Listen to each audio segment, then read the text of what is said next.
ഒരു സോളിനോട് നമ്മുടെ കയ്യിലുണ്ട്. ആ സോളിനോടിന്റെ റിലേറ്റീവ് പെർമിറ്റിവിറ്റി തന്നിട്ടുണ്ട് 400 അതേപോലെ അതിനകത്ത് number of turns per unit length 1000 അതിനകത്ത് ഫ്ലോ ചെയ്യുന്ന കറണ്ട് 2 ആമ്പിയർ ആണ്. കണ്ടുപിടിക്കേണ്ടത് എച്ചും ബിയും ആണ്. മക്കൾസ്, എച്ചിന്റെ വാല്യൂ എന്താണ്? H is equal to N into I ആണ്. നമുക്കറിയാം magnetic intensity H is equal to NI ആണ് അല്ലെ. N into I.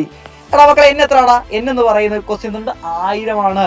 അപ്പൊ 1000 ഇൻറ്റു ഐയുടെ വാല്യൂ 2 ആണ്. നമുക്ക് ആൻസർ കിട്ടും 2000 എന്ന് ആൻസർ കിട്ടി 2000. ഓക്കെ അല്ലേ? ഇതിന് യൂണിറ്റ് എന്താണ്?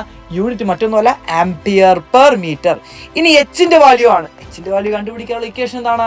μ0 μr ഇൻറ്റു എച്ച്. അടിപൊളി. μ0 μr. എച്ച് അല്ല, ബി ആണ് കേട്ടോ. ബിയുടെ വാല്യൂ ആണ് കണ്ടുപിടിക്കേണ്ടത്. ബി ഇസ് ഈക്വൽ ടു നമുക്കറിയാം μ0 μr ഇൻറ്റു എന്താണ്? എച്ച്. μ0യുടെ വാല്യൂ എത്രടാ? 4π ഇൻറ്റു 10⁻⁻⁷.